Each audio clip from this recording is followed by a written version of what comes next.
ನಮಸ್ಕಾರ.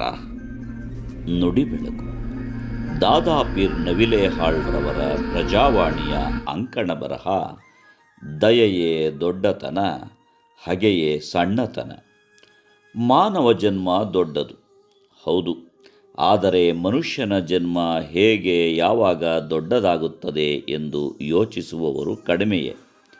ಅತಿ ಎತ್ತರದ ಪ್ರತಿಮೆಗಳಿಂದ, ಬೃಹತ್ತಾದ ಕಟ್ಟಡಗಳಿಂದ ದೊಡ್ಡತನ ಸಾಧಿತವಾಗುತ್ತದೆ ಎಂದು ಭಾವಿಸುವ ಅವಿವೇಕವೇ ತುಂಬಿರುವ ವರ್ತಮಾನದಲ್ಲಿ ಮಾನವ ಜನ್ಮವನ್ನು ಎತ್ತರಿಸುವ ಸಾರ್ಥಕ ಪ್ರಯತ್ನಗಳು ವಿರಳವಾಗಿವೆ.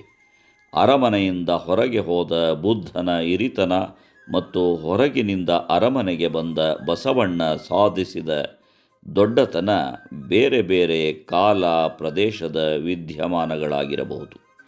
ಆಳದಲ್ಲಿ ಅವುಗಳ ಗತಿಶೀಲ ಗಮ್ಯ ಒಂದೇ ಆಗಿವೆ.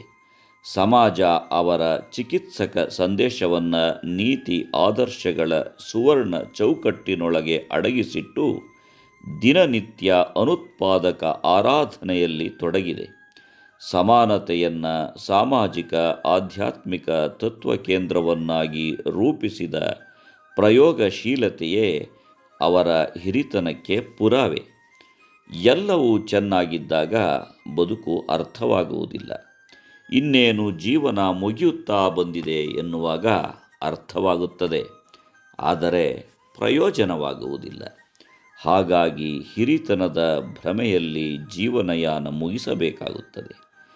ದೇಹಕ್ಕಾದ ವಯಸ್ಸಿನಿಂದ, ಗಳಿಸಿದ ಸಂಪತ್ತಿನಿಂದ, ಹೋರಾಡಿದ ಯುದ್ಧಗಳಿಂದ ಹಿರಿತನದ ಕ್ಲೇಮ್ ಮಾಡುವುದು ಮತ್ತು ಅದನ್ನು ಪರಿಗಣಿಸುವುದು ಉತ್ತಮ ನಾಗರಿಕತೆಯ ಲಕ್ಷಣವಲ್ಲ.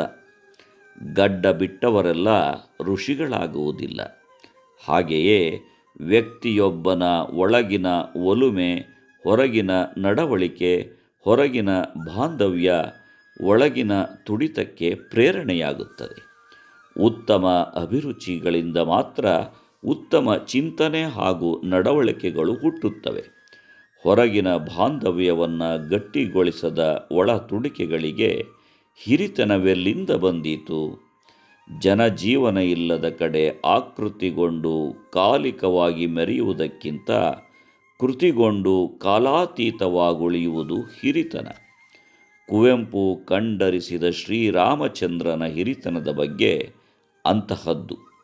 ರಾವಣನನ್ನು ಕೊಂದ ಕಾರಣವೇ ಆತನ ಹಿರಿತನಕ್ಕೆ ಸಾಕ್ಷಿಯಾಗುವುದಾದರೆ, ರಾಮನ ಮಹತ್ತಿಗೆ ಬೆಲೆ ಬಂದದ್ದಾದರೂ ಏನು? ಹಗೆತನವನ್ನೇ ಹಿರಿತನ ಎನ್ನುವುದಾದರೆ ಅವನ ಪುರುಷೋತ್ತಮಿಕೆಗೆ ಕುಂದಲ್ಲವೇ? ಹಿಂಸಾ ಮೋಹಕ್ಕೆ ಮರುಳಾದವರೆಲ್ಲ ರಾವಣನ ಕೊಲೆಗಾಗಿ ರಾಮನನ್ನು ಕೊಂಡಾಡಿದರೆ ವಿವೇಕಿಗಳಿಗೂ ಆ ಭ್ರಾಂತಿ ಯಾಕಿರಬೇಕು? ಶ್ರೀರಾಮ ದಯಾಪರನು, ನಿಷ್ಕಾಮ ಪ್ರೇಮಿಯೂ ಆಗಿರುವುದು ಅವನ ಹಿರಿತನದ ಸಂಕೇತ. ಪೆರ್ಮೆಗೊಲ್ಮೆಯ ಚಿಹ್ನೆ, ಕಪಟವರಿಯದ ಎದೆಯೊಲುಮೆಯೇ ಅವನ ಒಳೆತುಡಿತ.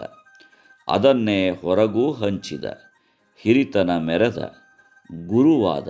ಗುರುತರವಾಗಿ ಬದುಕಿದರೆ ಗುರುತನ, ಅನ್ಯವೆಂದೆಣಿಸದೆ ಅಪ್ಪಿದರೆ ಹಿರಿತನ.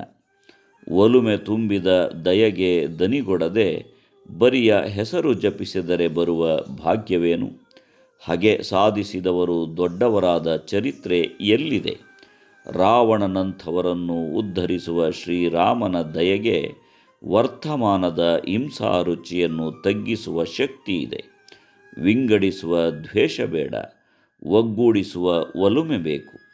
ಮಾನವ ಜನ್ಮ ದೊಡ್ಡದು ಎಂದು ನಂಬಿದವರ ಆದ್ಯತೆಯ ಆದರ್ಶ ರಾಮರಾಜ್ಯದ ಜೀವಾಳವಾಗಿರುವ ಒಲುಮೆಯೇ ಆಗಿರಬೇಕು. ದಯೆಯೇ ದೊಡ್ಡತನ, ಹಗೆಯೇ ಸಣ್ಣತನ.